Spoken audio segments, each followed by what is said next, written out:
Коллеги, еще раз здравствуйте всем присоединившимся. У нас сегодняшний вебинар посвящен работе в аналитической системе Сайвал, системе, которая основной свой функционал строит на базе реферативной базе данных Scopus и некоторых других источниках информации, которые связаны с профилями Scopus и Сайвала.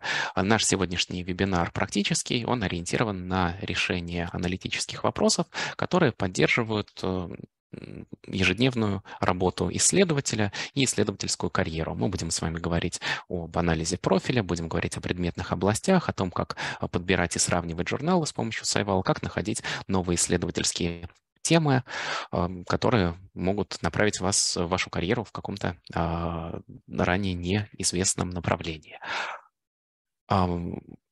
Наша презентация записывается, и материалами я с вами поделюсь после завершения вебинара. Переходим на страничку, на главную страницу Сайвала и начнем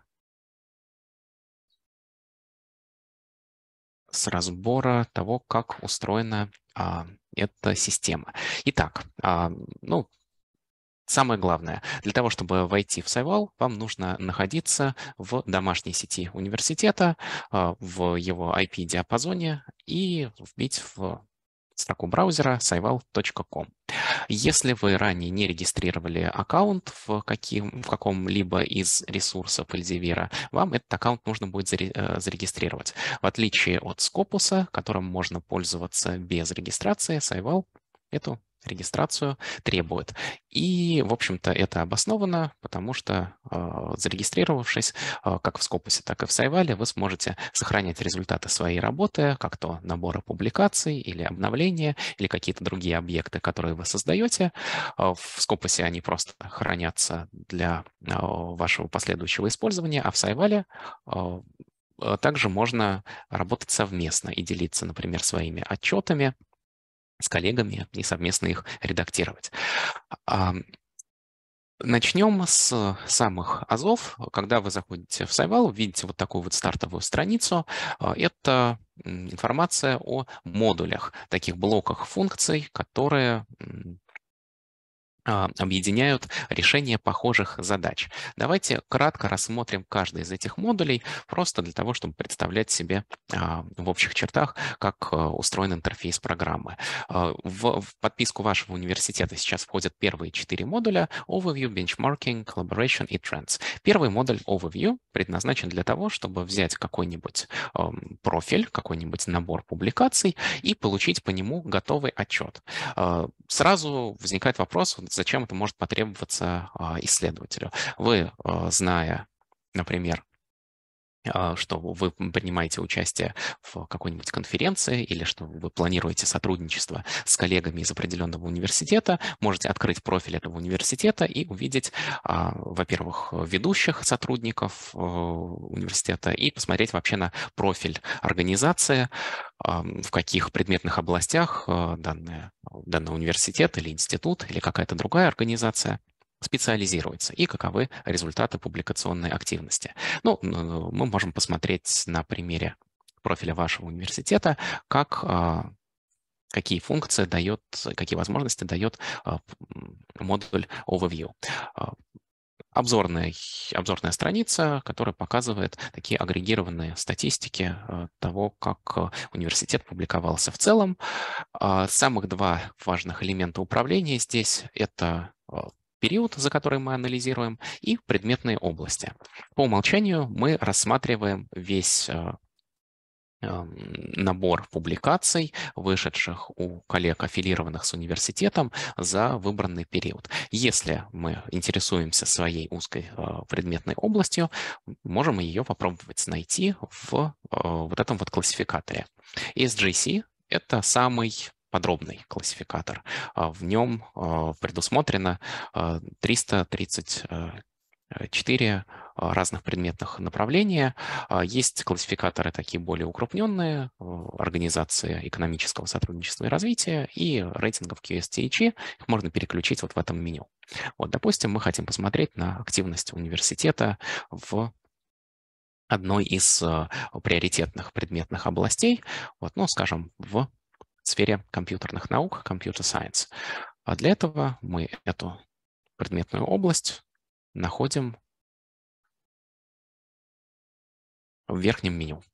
И видим, что за выбранный период почти 1000 работ было опубликовано. Их цитируемость составляет 0,83, то есть чуть-чуть ниже среднемирового показателя.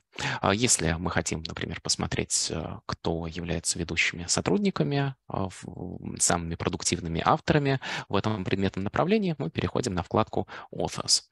Также интересно, знакомясь с профилем своего ли университета или университета, с которым вы сотрудничаете,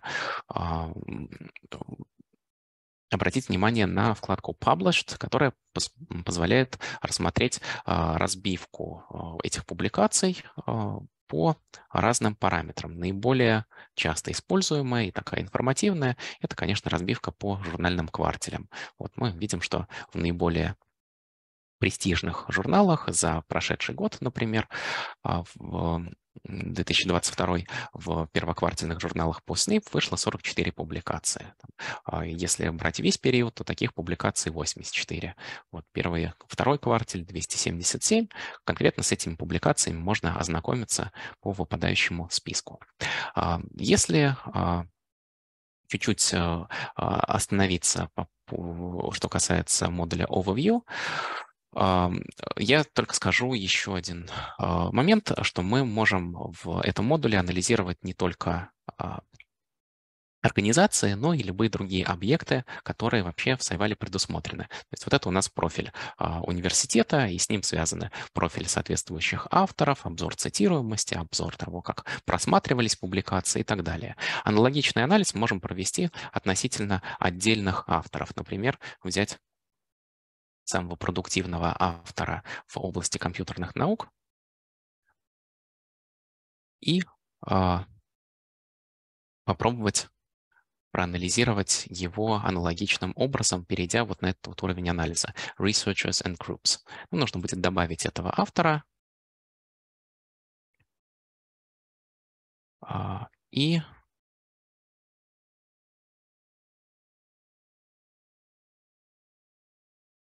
отчет по нему будет нам доступен. Вот видим, что автор также аффилирован с Институтом компьютерных наук и технологий. И вот суммарно по компьютерным наукам 42 публикации, из них 40, как мы видели, написаны в аффилиации с университетом Аль-Фараби. И аналогичным образом у нас вот есть вот такие вот вкладки, на которые мы посмотрим чуть-чуть подробнее, именно применительно к задачам отдельного исследователя. Вот пока давайте кратко пройдемся по остальным по остальным модулям. Модуль Benchmarking, второй, предназначен для того, чтобы сравнивать между собой несколько объектов. Мы его будем использовать для того, чтобы сравнивать между собой журналы. Когда вы определили некий такой шорт-лист журналов, в которые вы потенциально можете подать свою рукопись, бывает полезно посмотреть на разные метрики этих журналов, чтобы выбрать самый лучший, самый потенциально цитируемый и лучший с позиции именно тематики вашей публикации. Модуль Collaboration, тоже сегодня в нем будем активно работать. Это модуль, который предназначен для мониторинга существующего соавторства и для поиска потенциальных соавторов в вашей предметной области. И, наконец, модуль Trends предназначен для анализа исследовательских областей, тематик, и он также нам будет полезен в поиске журналов и в поиске потенциальных соавторов или коллег, с которыми вы, например, можете проконсультироваться по интересующей вас тематике. Возвращаемся в модуль Overview. Здесь, если мы с вами анализируем профиль отдельного автора, либо вернемся в профиль всей организации, отдельного внимания заслуживает вкладка Topics. Она позволяет нам понять, насколько те публикации, которые есть у вас как у автора или у вашего исследовательского подразделения, или у всего университета в целом, соотносятся с глобальными тенденциями, с самыми популярными и читаемыми и цитируемыми научными направлениями. В целом, топик — это такой, или тематика, это такой альтернативный подход к классификации научных публикаций. Если вот этот вот классификатор в верхнем меню привязывает журналы к определенным предметным областям, и один журнал может относиться как к одной, так и к нескольким вот этим широким или узким категориям, то топики — это более подробная классификация, связанная уже не с уровнем журнала, а с уровнем отдельной публикации. И в этом смысле, когда вы анализируете вот то, что происходит в вашем научном направлении, топики могут дать гораздо более интерпретируемую информацию и понять, насколько то направление или те направления, в которых работаете вы или работают ваши коллеги, ваше подразделение, популярны на мировом уровне. И, может быть, понять, что там, почему какие-то публикации цитируются лучше, а какие-то цитируются хуже или не цитируются вообще. Возможно, одной из причин может быть как раз то, что это направление себя изжило и на глобальном уровне не востребовано. В общем, как это понять? Мы с вами находимся по-прежнему в профиле университета и анализируем набор публикаций в журналах по компьютерным наукам. Чтобы сделать этот анализ таким более специализированным, более подробным, я предлагаю ограничить его не просто компьютерными науками, а каким-то поднаправлением. Этих поднаправлений в Computer Science довольно-таки много. И чтобы понять, например, какое из этих направлений является приоритетным для вашего университета, я захожу в раздел Published и посмотрю на то, как они распределяются по предметным областям.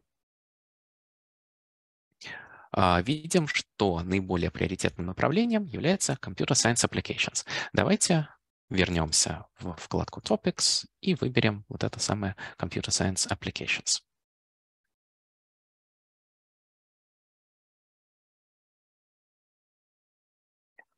Видим, что у нас осталось меньше тематик и меньший набор публикаций, разумеется.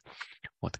И здесь обращаю ваше внимание на то, что при анализе тематик существует два уровня. Есть кластеры тематик и есть вот просто тематики. Кластеров тематик на порядок меньше, чем, собственно, тематика. И, как правило, вот именно Topics этот уровень дает наиболее интерпретируемые и какие-то понятные результаты. Сами вот эти вот наборы публикаций — это работы, тесно связанные между собой сетью цитирований. Это алгоритмический процесс, он проводится раз в 2 года. Вот эти вот кластеры, они появляются, исчезают, объединяются друг с другом, могут расти. Важно для нас понимать, что у каждого кластера есть вот такое вот название, которое строится на основе наиболее частых ключевых слов, и мы, в принципе, можем по этим ключевым словам понять, о чем вот этот вот блок публикаций. И каждому кластеру присваивается показатель prominence или актуальность. Этот показатель рассчитывается сложным образом на основе цитируемости показателей журналов и того, насколько часто читаются работы. Суть в том, что чем он выше, тем актуальнее эта тематика на мировом уровне. Ну вот 74 — это такой показатель кластера, ну, скажем так, умеренно актуального. Все, что выше 90, это активно развивающиеся, востребованные на мировом уровне научные направления. И обращаю ваше внимание на то, что вот этот вот последний столбец prominence — это оценка кластера научных публикаций на мировом уровне. То есть в данном случае он такой достаточно актуальный, и он сопровождается показателями на уровне вашего университета. И здесь показатель 1.17 показывает, что также и в среднем работы университета являются высококонкурентными на мировом уровне, потому что показатель выше единицы 1.17. То есть они цитируются лучше, чем в среднем по миру. Напротив, вот этот вот очень-очень актуальный кластер на мировом уровне, что касается вклада университета, цитируется не очень высоко. Мы можем посмотреть на все вот эти вот наборы публикаций в графическом виде и понять, возможно, как можно там, подобрать какое-то новое направление для потенциального исследовательского проекта с оглядкой на глобальные тренды. Суть в том, что если вы публикуетесь в тематике, которая связана с кластером, у которого очень высокий показатель Prominence Percentile, вы, скорее всего, будете хорошо цитироваться, а если вы будете подаваться, например, на международный грант, у вас будут большие шансы, собственно, этот грант получить. Можем посмотреть на то, как соотносятся эти тематики с фактическими уже имеющимися публикациями университета. Видим, что у нас есть высоко актуальные тематики, представленные большим количеством публикаций. Ну вот, например, распознавание, связанное с распознаванием объекта, или sentiment анализ, то есть анализом настроения текста, автоматическая обработка текстовых данных, вот, связанные с извлечением вот таких вот обобщенных выводов о том, какое настроение содержится в тексте. Вот, ну и некоторые другие тематики, которые очень-очень высоко актуальны на мировом уровне. Видим, что здесь prominence показатель вот 99 и сколько-то десятых. Также мы можем посмотреть на то, как эта вот глобальная актуальность соотносится с успехом, в данном случае, всего коллектива университета. Можем увидеть, что исследования в области интернета вещей и криптовалют и высоко актуальны, и отличные показывают результаты коллеги в университете с такими публикациями. 8 работ по этой тематике цитируются более чем в 3 раза лучше, чем среднемировой показатель. С другой стороны, у нас есть ряд высокоактуальных тематик, которые на уровне университета почему-то цитируются ниже среднемирового уровня. Это может быть связано с самыми разными причинами, которые какие-то из этих причин мы с вами не можем как бы понять из наукометрических данных, но одна из них может быть решена с помощью анализа в Сайвале. И это проблема неправильный выбор журнала. Мы с вами об этом еще сегодня поговорим. А пока я скажу, что вот аналогичный анализ, посмотреть на самые актуальные тематики, насколько они хорошо или плохо цитируются, и наоборот посмотреть, какие из работ приходятся на не очень востребованные тематики, можно провести этот анализ не только в отношении всего университета, но и вашего собственного профиля, или собрав несколько профилей авторов, входящих, например, в вашу лабораторию или в вашу кафедру или какое-то иное подразделение. Давайте посвятим несколько минут тому, чтобы научиться создавать вот эти вот объекты для того, чтобы анализировать собственное подразделение. Смотрите, для того, чтобы проанализировать нескольких авторов одновременно, нам нужно будет этих авторов найти и объединить в такой объект, который называется Group of Researchers. Для этого мы с вами здесь переходим на уровень анализа соответствующей Group of Researchers и будем находить нужных нам авторов. Если, например, в списке авторов, которые вы ранее анализировали, никого нет из ваших коллег, которых вы хотите проанализировать, их нужно будет найти с помощью вот этой вот функции add new, как мы с вами уже делали. Define a new researcher и дальше найти по фамилии и имени, и опционально можно указать аффилиацию. Как только мы нужных авторов нашли, они появляются вот в этом вот рабочем поле, мы их можем объединить в группу. Для этого снова нажимаем Add New и функцию Define a new group of researchers.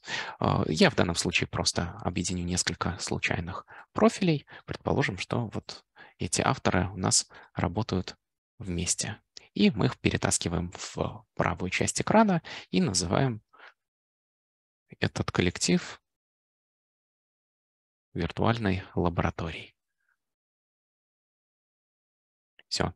После этого мы с вами можем анализировать набор публикаций этих авторов в совокупности. В данном случае публикаций немного, потому что, скорее всего, не все из этих авторов работают именно в направлении Computer Science Applications. Если мы выберем All Subject Areas, да, их будет намного больше. И для этого нового объекта мы можем получить аналогичную картинку. Разбивка всех публикаций по исследовательским тематикам, которые можно увидеть вот в таком вот графическом виде, или посмотреть по списку. Давайте с вами вернемся в профиль университета и далее проанализируем отдельную тематику и рассмотрим задачи по поиску потенциальных соавторов или по поиску журналов для направления вашей рукописи. Возвращаемся в профиль университета. Снова вернемся в компьютерные науки. И даже не просто компьютерные науки, а Computer Science Applications.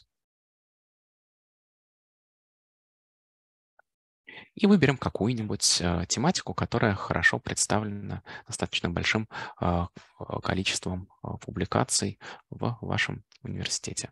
Ну, вот давайте посмотрим вот такую вот высокоактуальную тематику, которая, тем не менее, на уровне университета цитируется недостаточно высоко, связанная с компьютерной обработкой текста и машинным переводом.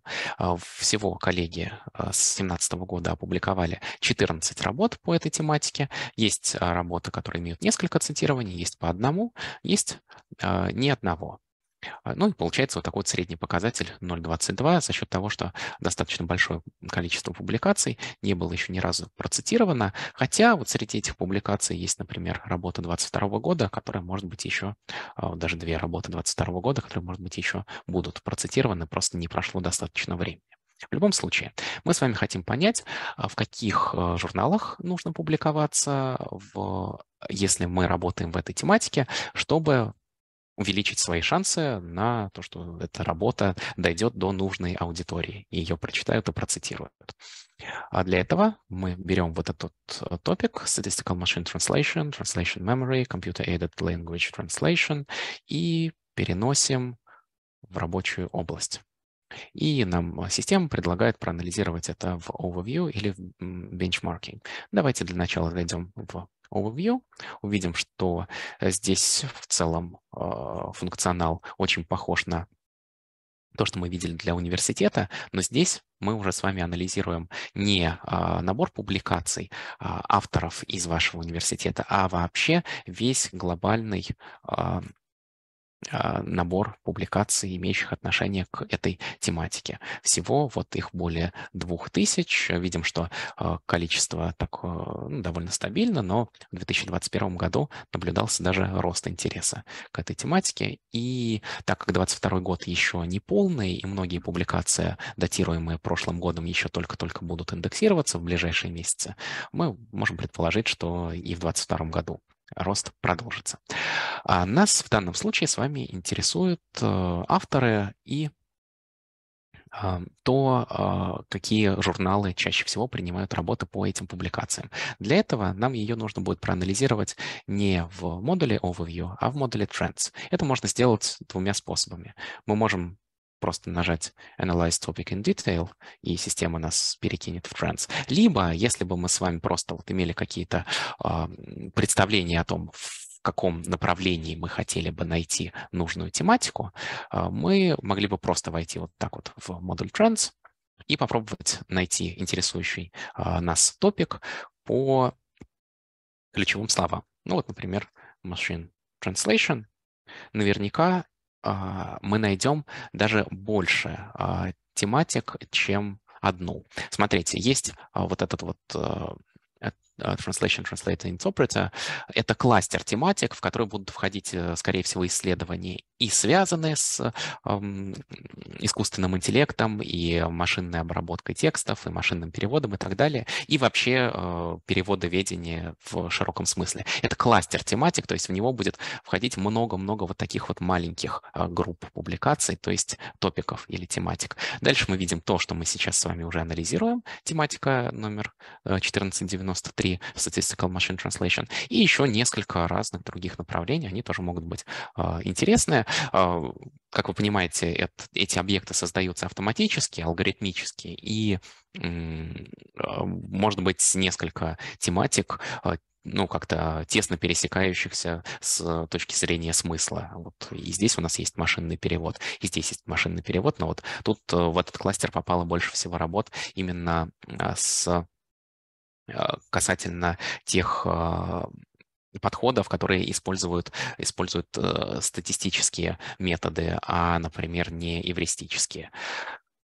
В общем, мы с вами возвращаемся в эту тематику и решаем две задачи. Во-первых, мы с вами ищем, например, потенциального соавтора. Или мы написали с вами рукопись или провели какие-то предварительные сборы данных, расчеты, и мы понимаем, что в своем университете нам или там в ближайшем кругу общения с коллегами нам, к сожалению, недостаточно их компетенций или научных интересов, чтобы проконсультироваться перед, собственно, подачей работы на рецензию.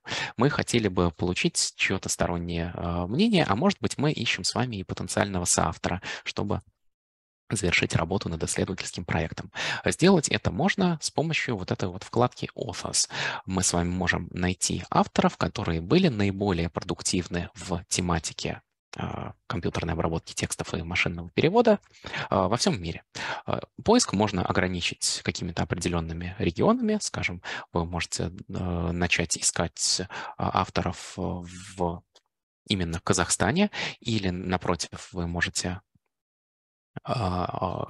проводить поиск по каким-то иным регионам. Вот. Но важно, что в любом случае вы получите готовый список наиболее продуктивных авторов в этой предметной области, и с портфолио этими авторами всегда можно подробнее познакомиться. Можно посмотреть на конкретный список работ, что это за статьи, насколько хорошо они цитируются, в каких журналах они вышли, вот, и так далее. Мы можем посмотреть и на профиль автора вообще,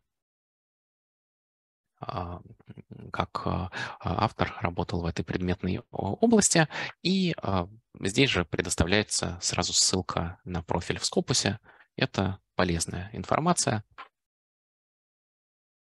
потому что именно здесь мы найдем контакты автора, если мы заинтересовались сотрудничеством с ним или с нею, как в данном случае с этой исследовательницей. Для того, чтобы, если мы заинтересовались в сотрудничестве, для того, чтобы связаться с автором, нужно будет найти электронную почту. Электронную почту можно найти либо попробовав поискать на сайтах организаций, с которыми аффилирован автор, либо найдя статью, где автор выступает корреспондирующим. Вот в данном случае нам с вами повезло, и оба автора вот этой вот статьи являются корреспондирующими, в том числе автор, чей профиль мы только что анализировали. Электронная почта вот здесь. Мы можем связываться с автором и предлагать, например, соавторство или просить проконсультировать. Далее. Если мы с вами ищем автора по, например, в какой-то другой стране, мы тоже это можем сделать, отсортировав соответствующим образом результаты выдачи по конкретной стране или целиком по региону. Точно так же мы с вами будем искать потенциальных соавторов в модуле Collaboration, но несколько минут спустя. А пока я предлагаю переключиться на другую задачу. Допустим, мы с вами собрали команду, и мы провели исследование, и у нас есть первая версия рукописи, которую мы готовы направлять в журнал. И в целом мы, разумеется, имеем представление о том, какие журналы являются важными в той предметной области, в которой мы работаем. Мы эти журналы читаем, на работы в этих журналах мы ссылаемся, в том числе ссылаемся вот в текущей работе, которую мы хотим опубликовать. Но бывает, что какие-то журналы могут быть вне нашего поля зрения. Может быть, это новые журналы, может быть, это журналы, которые, ну, как-то не не сложилась традиция их читать, может быть, в вашем научном коллективе, или по каким-то иным причинам вы с ними не знакомы. При этом может быть складываться также такая ситуация, что журналы, в которых вы привыкли публиковаться, не являются оптимальным выбором именно для конкретной исследовательской тематики. И чтобы найти вот эти вот лакуны в ландшафте журналов, мы можем воспользоваться функционалом, который предлагает вот этот вот подраздел Scopus Sources. Переключаемся на него и видим вот такую вот таблицу. Давайте вернемся в глобальный вид. Это список журналов, в которых выходили работы по вот этой вот тематике. И все вот эти вот расчеты статистики, которые приводятся в этой таблице, имеют отношение не к журналу целиком, а конкретно к тем работам, которые попали в эту научную тематику. Для удобства анализа давайте включим heatmap и увидим следующую картину, что больше всего работ за период, который мы анализируем, по машинному переводу вышло в источнике, который называется Lecture Notes in Computer Science. Таких публикаций было 90, но средний показатель цитируемости этих публикаций 0,43. Это может свидетельствовать о том, что выбор именно вот этого источника для публикации работы именно по машинному переводу не будет оптимальным. При этом мы видим несколько конференций, ну, это вот одна и та же конференция, только разные серии за разные годы, которые показывают намного более высокие показатели цитируемости, вот даже в несколько раз выше среднемирового показателя. И вот точно так же мы, двигаясь дальше по списку, можем обратить внимание, что Advances in Intelligent Systems and Computing не самый оптимальный выбор для публикации по машинному переводу, а некоторые другие, и в первую очередь вот конференции, труды конференций, являются более, ну, привлекают большее внимание аудитории, которая читает и цитирует работы по этой тематике. Вот отдельно все-таки журнал, который специализируется на этой тематике, именно только на ней, Machine Translation, ожидаемым образом показывает высокие показатели цитируемости. 1,55. Допустим, если нам нужно с вами опубликоваться именно в журнале, мы исключаем из рассмотрения конференции, и это может быть оправдано, в том числе потому, что вот эти вот конференции уже прошли, и как бы это единичные источники, и в них уже опубликоваться не получится, мы с вами хотим сравнить несколько журналов между собой. Давайте их переместим в область анализа и воспользуемся следующим модулем benchmarking, чтобы понять, как они соотносятся, насколько высоки их показатели цитируемости, международного сотрудничества и некоторые другие, которые помогут нам правильно принять решение. Ну и давайте, например, еще Procedure Computer Science, хотя это и журнал, который публикует труды конференции. Мы отметили их все флажками и перемещаем в левую часть экрана, и всплывающая подсказка нам сразу предлагает переместиться в бенчмарки. Давайте воспользуемся этим предложением, и в данном случае нам нужно будет выбрать функцию Replace Current Selection, то есть предыдущий анализ, который я проводил, нам не нужен, мы сейчас с вами сравниваем несколько журналов. Итак, мы с вами получили набор публикаций. Так как у нас был выбран Computer Science Applications, у всех этих журналов показатель 0, просто потому что они относят себя к другим подразделам компьютерных наук. Переключаемся на All Subject Areas и получаем такой уже осмысленный график. Видим, что в нашу выборку попали и мега-журналы, ну, типа Lecture Notes in Computer Science, такой достаточно с очень широким охватом предметных областей, и специфические меньшего размера издания типа Communications in Computer Science, Advances in Intelligent Systems, Procedure и совсем небольшой узкоспециализированный журнал Machine Translation.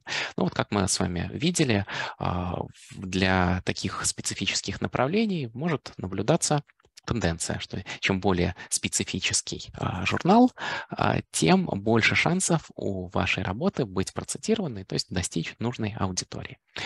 Помимо размеров журнала, мы можем обратить внимание, например, на среднюю цитируемость этих работ в этих журналах вообще.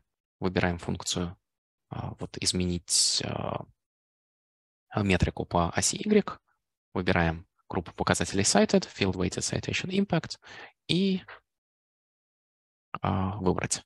Вот журнал, который показал нам высокие результаты для тематики машинного перевода, Machine Translation, вот переживал взлеты и падения за несколько последних лет. Видим, что работы вот за 2019 год цитировались очень высоко, более чем в 2 раза выше среднемирового показателя, но показатель за последние годы несколько упал. И публикации за 2022 год еще не было предоставлено, поэтому мы не знаем, какова будет тенденция дальше. Вот, но это может быть важной информацией к размышлению. Кроме того, можем обратить внимание на то, насколько международен состав журналов, состав авторов журналов, которые в нем публикуются. Для этого нам нужно будет выбрать группу показателей Collaboration, собственно, показатель Collaboration, и оставить все вот эти вот переключатели без изменений.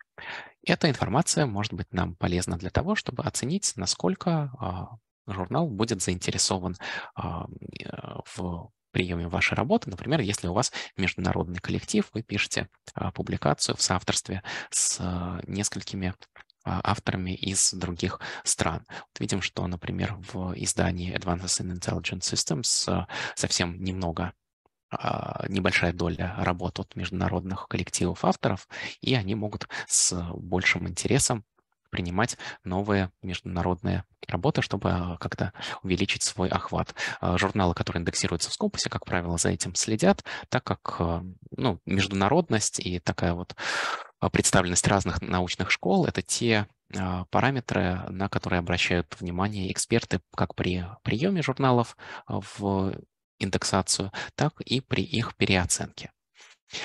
Далее мы с вами посмотрели, как находить соавторов с помощью научной тематики в модуле Trends, как сравнивать между собой журналы. Давайте сразу, чтобы закрыть вопрос о журналах, представим гипотетическую ситуацию, что мы приняли решение, исходя из этих метрик, исходя из количества представленных работ, что мы, например, будем публиковаться в этом небольшом узкоспециализированном издании Machine Translation, как нам его найти и как нам еще чуть подробнее разобраться в этом издании, чтобы точно принять решение. Мы переходим в Scopus, Scopus.com, и заходим в раздел Sources. Здесь нам нужно будет найти это издание по его названию Machine Translation. Вот оно здесь. Видим, что это журнал с достаточно высоким показателем SiteScore. Видим, что он индексируется с 1989 года. Работ за 2022 год не было проиндексировано, поэтому вот этот вот период не полный. Но я не думаю, что это повод для беспокойства, так как журнал небольшой, и, скорее всего, эти данные предоставляются вручную. И, как правило, с такими небольшими журналами процессы индексации, как правило, идут значительно дольше, чем с мегаизданиями, у которых предоставление данных автоматизировано. В любом случае, мы можем убедиться, что журнал достаточно успешный и востребованный. Если говорить о предметной области лингвистика, там он входит в первый квартиль. Для компьютерных наук его показатель соответствует второму квартилю, примерно посередине, близко к третьему, но все-таки второй. И что нам может еще потребоваться? Давайте обратим внимание на все работы, вышедшие в этом журнале. На их количество полезно посмотреть, чтобы убедиться, что журнал развивается органично. Если вы впервые публикуетесь в каком-то издании, обратите внимание, нет ли у журнала какого-то взрывного роста работы. Скажем, там в 2018 году было 20 статей, в 2019 стало 40, а в 2020 стало, не знаю, 200 или 500. Как правило, такой взрывной рост работ свидетельствует о хищнической активности журнала, и, скорее всего, они перестали следить за качеством рецензирования или, может быть, вообще его не проводят, и такой журнал очень скоро будет из Scopus исключен. Но в данном случае мы видим, что это небольшой и качественный журнал. Понятное дело, стоит ознакомиться с последними работами, чтобы убедиться в соответствии и вашей тематике, и уровне исследования направленности журнала. И здесь же вы можете найти аутентичную ссылку на источник, собственно, на сайт этого журнала или издательства этого журнала. Рекомендую пользоваться именно этими ссылками, потому что существует такой тип мошенничества, как угон журналов или hijacked journals по-английски, когда мошенники создают копию сайта, иногда совсем неточную, но пользуясь тем, что какие-то авторы публикуются в издании впервые, используют вот этот подставной сайт для сбора платежей за рецензирование, и далее, разумеется, этот неаутентичный контент не будет опубликован и не будет проиндексирован, просто потому что он был направлен мошенникам, а не настоящему журналу. Это нередко происходит именно с небольшими журналами, которые не имеют возможность постоянно заниматься мониторингом ситуации. Поэтому я очень рекомендую, чтобы избежать вот этих вот мошеннических рисков, пользуйтесь ссылкой с страницы журнала в разделе Scopus Sources. Вот здесь вот. Возвращаемся с вами в Сайвал. И еще один вопрос, еще одна такая аналитическая задачка, которую я хотел бы вам продемонстрировать, это также поиск соавтора, но уже не по научной тематике, а по научной области. Бывают разные ситуации, когда вы формируете коллектив для научного проекта, и, скажем, одной из таких довольно типичных ситуаций может быть необходимость международного участника в коллективе соавторов с тем, чтобы иметь возможность податься на международный грант. Если вы подаетесь на международный грант в стране, в какой-нибудь другой стране, чаще всего крупные грантодатели могут одним из требований иметь наличие представителя либо организации той же самой страны, либо ученого с гражданством той же самой страны в списке соавторов. Бывает, что он может быть просто в списке, бывает, он должен быть главным заявителем, но суть в том, что вам нужен коллега из совершенно конкретной страны, который будет участвовать в вашем научном проекте и даст вам возможность податься на международный грант. Это можно сделать как раз с помощью модуля Collaboration. Мы с вами возвращаемся к поиску интересующей нас предметной области. Давайте останемся также в Computer Science Applications и предположим, что мы с вами подаемся на международный грант. Также в этом модуле мы можем уже увидеть, с кем коллеги в университете коллаборировали, и если мы найдем какие-то интересные совпадения, возможно, задача будет решена. Смотрите, здесь нам нужно будет выбрать Current Collaboration и вместо Map выбрать список организаций, с которыми сотрудничают авторы. Если мы, допустим, подаемся на международный грант, давайте сразу исключим из списка коллег, аффилированных с университетами и другими организациями Казахстана. Оставим только международное сотрудничество. Видим, что много соавторства с польскими и украинскими организациями, видим несколько российских, Италия, ну, в общем, широкий набор. И если мы подаемся на грант в одной из этих стран, мы и до этого момента мы не знали, к кому обратиться, можем увидеть, что у нас уже есть коллеги в университете с опытом соавторства из соответствующих стран и организаций. Но если мы их не нашли, и как бы проводим поиск с нуля, нам нужно будет переместиться в potential collaboration. Допустим, вот мы обнаружили интересную возможность получить грант, но это не страны, которые представлены в списке соавторов ваших коллег, там, не Франция, не Италия, не какие-то другие страны, которые мы увидели в списке, а, например, Германия. И мы будем искать потенциального соавтора с нуля. Для этого нам нужно будет выбрать регион Европу, здесь найти Германию, например, оставить только академические организации, университеты, институты, и мы получим готовый список всех организаций, которые расположены в Германии и которые активно публикуются в предметной области Computer Science Applications. Далее уже, конечно, выбор можно принимать, основываясь на каких-то ваших иных знаниях о том, как работает эта ваша предметная область. Допустим, мы выберем Свободный университет Берлина и посмотрим на то, с какими авторами мы тут можем сотрудничать.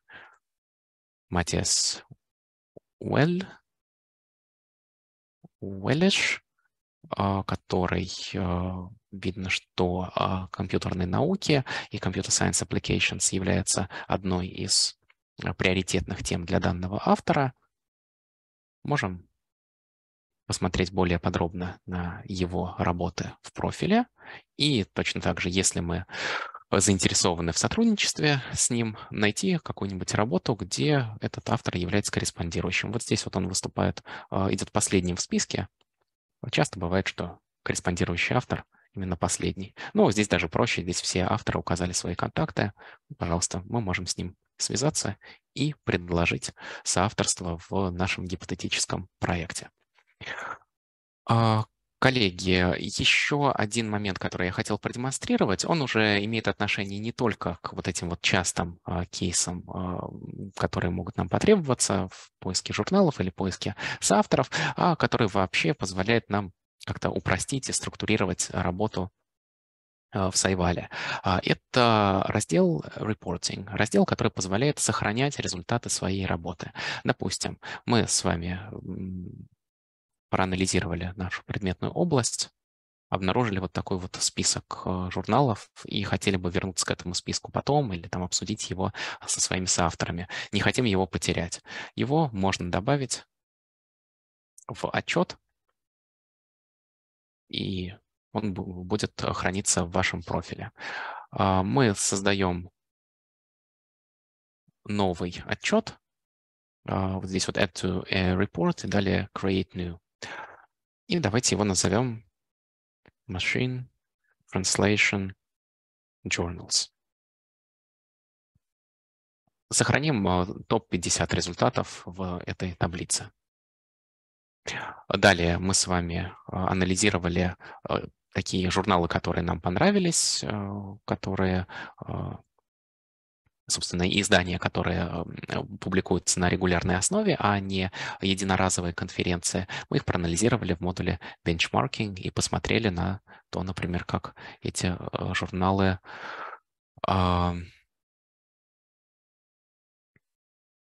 насколько международен состав их авторов. Давайте этот график тоже сохраним в наш новый отчет. Для этого снова нажимаем Add to Reporting и видим, что название нашего отчета уже предлагается в выпадающем меню. Нам просто осталось нажать Save. Все, после этого мы можем воспользоваться или вот этой всплывающей подсказкой, или просто перейти в модуль Reporting и найти здесь наш свежесозданный отчет. Machine Translation Journals, вот он в верхней части списка. Видим, что наша таблица здесь сохранена. График тоже здесь есть. Отчет можно редактировать, например, оставить здесь какой-то комментарий, можно поменять структуру отчета, можно добавить какой-то новый элемент, и, разумеется, эти результаты можно экспортировать. Если вы хотите поделиться проведенным анализом с коллегами, которые не пользуются сайвалом, сохраните его как PDF-ку или как word-овский файл, он будет готов сразу же, ему можно будет отправлять. Либо, если вы хотите поработать с этими данными в каком-то другом инструменте, там в Excel или в каком-то другом табличном редакторе, его можно скачать либо в виде таблицы, либо в виде CSV. Тоже может быть полезно. И последний момент. Если вы работаете с коллегами, у которых тоже есть аккаунты в Сайвале, они готовы пользоваться системой, вы можете этим отчетом поделиться либо в режиме просмотра, либо в режиме совместного редактирования. Тоже может быть полезно, если ваш соавтор проведет свой анализ и добавит в этот ваш отчет свой список журналов, в которые вы можете подаваться. Вот на этом моя обязательная программа заканчивается. Если у вас есть вопросы, я буду рад на них ответить. Пожалуйста, уважаемые коллеги, можно задавать их в чате, можно поднимать руку, и я включу вам возможность задать вопрос голосом.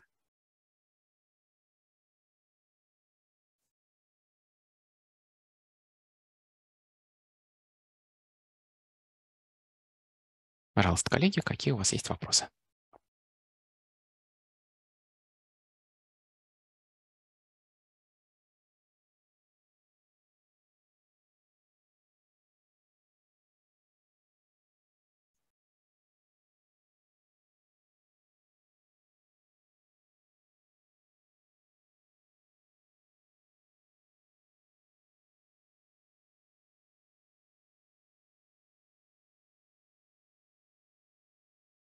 Так, ну, насколько я понимаю, вопросов нет ни в чате, ни в Q&A. Тогда, коллеги, еще раз скажу, что видеозапись этого вебинара будет вам направлена или сегодня, или завтра. Также за участие можно будет получить электронный сертификат, и реквизиты вы получите в письме тоже, скорее всего, через несколько часов. Вот если у вас будут какие-то вопросы, появятся уже после, я буду рад на них ответить.